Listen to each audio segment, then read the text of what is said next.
All right, are you grocery shoppers out there? We do it every week or so, but there is quite the science to making sure your grocery shopping is healthy, believe it or not. Dr. Kohli has the formula. This is something that I've noticed a lot lately, at least for me. I know that it's easier for me to shop cheaper than it is to shop healthier because some of those healthy foods can be kind of expensive when we're, looking in the store. So what do we need to think about when we're perusing those aisles and filling up our carts? A couple of things I would say. So first is have a list and be goal oriented. It's just like going to the mall and just saying, I need to pick up something. You'll pick up things that are not good for you. They don't fit you. They don't look good on you. Similarly with grocery shopping. If you just go there and say, oh, let me just try to fill up my cart, you will reach for things that have clever marketing or things that may not be healthy. So you actually need to make a meal plan and think about what you want to eat during, the week, your fruits and vegetables, your whole grains, your lean meats and all that kind of stuff, and then go and pick up those things only. The second thing I would say, and this is something I'm bad at, is never go to the grocery store hungry. Oh, so bad at that too. Because if you do, you're more likely to not just snack, of course, while you're there, open up something and have a little processed food or something, but actually potentially pick up things that you may not actually want to eat later or may end up having to throw out. Totally. Oh my gosh, I'm so guilty of that. And you come home with those pack of Oreos and you shouldn't.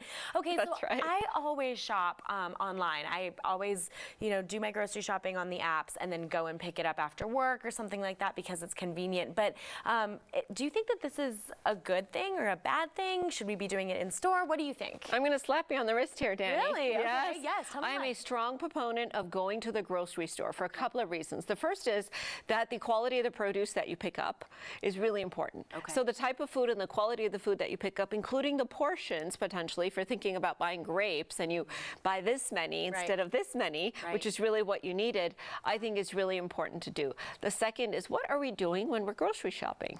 We're walking around. Oh, we're getting those steps in, right? Yes. Instead of sitting on our computer and clicking away.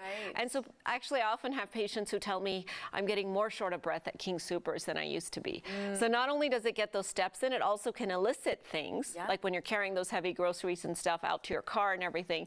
Because for a lot of people, that's the exercise that they're getting in their busy days. So the more that you can incorporate walking and sort of connecting with the food and having a full experience, because smelling the food, touching the food, seeing the food is all part of sort of selecting it, and it starts to get all of our senses going in terms of how we're going to process it later. That is actually brilliant. Okay, good point. Now, I'm happy you brought that up too, because a lot of the times when I do go into the store, you see the organic peppers, and then you see just regular non-organic peppers. And a lot of the times I don't know the difference other than the fact that organic is 75 cents more. So how do we know what is actually really healthy for us? And are organic fruits and vegetables really that much better? Yeah, so this is a tricky one, because organic we automatically think is healthier. And the idea here is organic means you have less sort of pesticide residue on the food. So when it comes to our produce, there's actually published lists out there that tell us which specific types of produce, so as an example, kale and strawberries, really need to be organic. Because those can be prone to having higher levels of pesticides on them. And then there's other types of foods that are not as important to be organic that are also available on these lists. So I would say download a copy of that list to your phone until you sort of get in your head what the things are you usually buy, whether you absolutely have to have organic or not. The science tells us that in general, people who eat organic food can have lower associated risks of cancer and cardiovascular disease.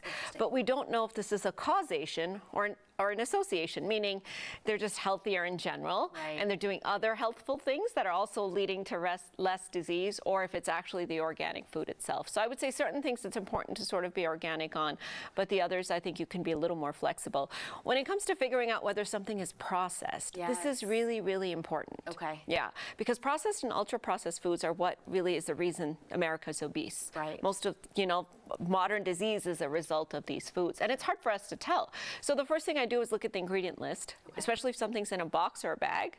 Then you look at the ingredient list, more than 5 ingredients, you want to be skeptical.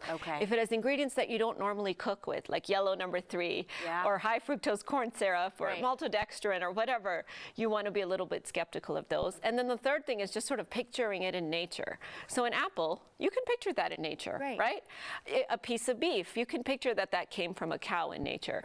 But when you think about a box of macaroni and cheese, it's hard to picture a macaroni and cheese tree in nature. You don't have one of those in your backyard? Not that I know of. Okay, fair enough. I wish I did, but so really you want to think about how many degrees of separation from nature to your processed grocery cart is happening. Now everything's a little processed, like a bag that comes in, a salad that comes in a bag. Yeah. That's not how it's found in nature, but it's okay. It's been put in a bag. At least you can see the spinach in it. Right. But you just want to be a little careful about some of the canned foods or the ultra-processed foods.